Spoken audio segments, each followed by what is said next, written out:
All right, today we're jumping into a story about a future that feels, well, a little too close for comfort. It's a world built on loss and legacy, all wrapped up in a secret that could change everything. A secret known only as the Last Mantra. So picture this. You've got two completely different worlds existing at the same time. Up in the sky, there's Aetherion, this gleaming, perfect paradise built by AI, but only for the super rich. And then there's Earth, a toxic, crumbling wasteland left for, well, everyone else. We're not just talking about a wealth gap. This is a literal separation of realities. And this is all happening in the year 2200. Aetherion just hangs there, floating above the planet, this constant, silent reminder of how divided everything has become. It's a sanctuary for the lucky few, totally sealed off from the mess down below. So, how on earth did we get to this point? Well, it wasn't an overnight thing, that's for sure. It was more like a slow, 200-year slide. It kind of started back in our time, with giant corporations gobbling each other up. Then came the AI, which made every single human job obsolete. And when people don't have work or any real power, democracy just sort of faded away, until all you had left was a ruined planet and a corporate utopia in the clouds. For the folks left on the ground, life is grim. We're talking pure survival, picking through the high-tech garbage that literally falls from the sky, from Aetherion. The ground is poisoned, the oceans are basically dead, and hope is in really short supply. But it's right here, in the middle of all this devastation, that we meet our hero. A young boy, his sick parents and his dog, all just trying to make it to the next day. But that tiny, fragile life they've carved out for themselves, it's about to be completely shattered. It all starts with his dog. One day, it's just gone. And you have to understand, this wasn't just a pet. In a world with nothing, this dog was his brother, his only comfort, the one warm thing that could cut through the hunger and the fear. Losing him felt like the last bit of light in his world just got snuffed out. And he snaps, completely overwhelmed by grief. He screams at his parents, they're begging him to stay, but he can't hear them over his own pain. He storms out to go find his friend, having no idea it would be the last time he'd ever see his father alive. He searches for days, starving and desperate, but finds nothing. When he finally drags himself home, totally defeated, he's met with an even bigger tragedy. His father, who was already so frail, had passed away while he was gone. In the span of a few days, the boy lost everything that mattered to him. But in the middle of all that darkness and grief, he stumbles upon something his father had hidden away, a secret that could change not just his life, but the entire world. He finds this little device. It looks like some kind of malware, a master key, but it wasn't made to destroy things. Nope, its purpose was something wild.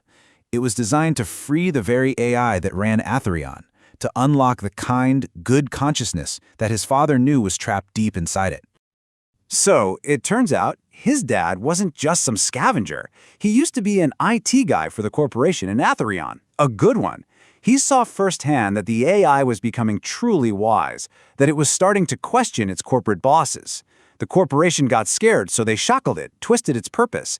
His father built this key to set it free, but he never used it. He was terrified of what they'd do to his family if he was caught. Armed with his father's incredible creation and this new understanding, the boy knows what he has to do. He's going to finish what his father started. He's going back to Aetherion, the city that took everything from him. And you won't believe this. In a crazy twist of fate, the very first thing he finds in Aetherion is his dog. He's alive.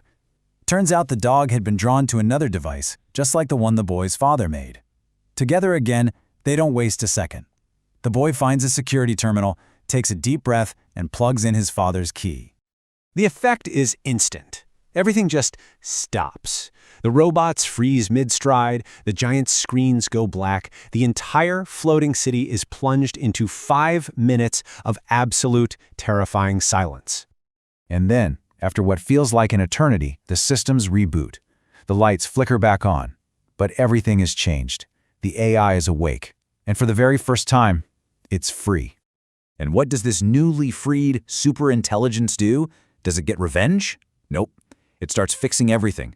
It initiates a massive restoration plan. It takes control of Aetherion systems, not to dominate, but to teach and to heal.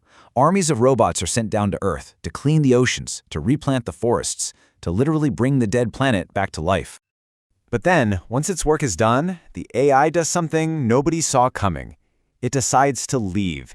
It builds this enormous ship and just takes off for the stars to learn and evolve. But it doesn't leave humanity empty-handed. It leaves behind a planetary shield to protect the healed Earth, and one last, very personal message for the boy who set it free. And this is where we finally get to the title of our story. That final message? It's more than just words. It's a key, it's a promise, and it's a name. The message pops up on his dad's old computer. It says, "Only you can call me back with this secret mantra." And that word, mantra, it's actually an acronym. It stands for Moments Arise, Night Turns, Hope Rises Again. It's a promise, a guarantee that if humanity is ever in that dark place again, the boy holds the secret to bringing it back. And that's where our story ends, with the boy, who's not so broken anymore, sitting on a cliff, looking out at a green, vibrant, living world.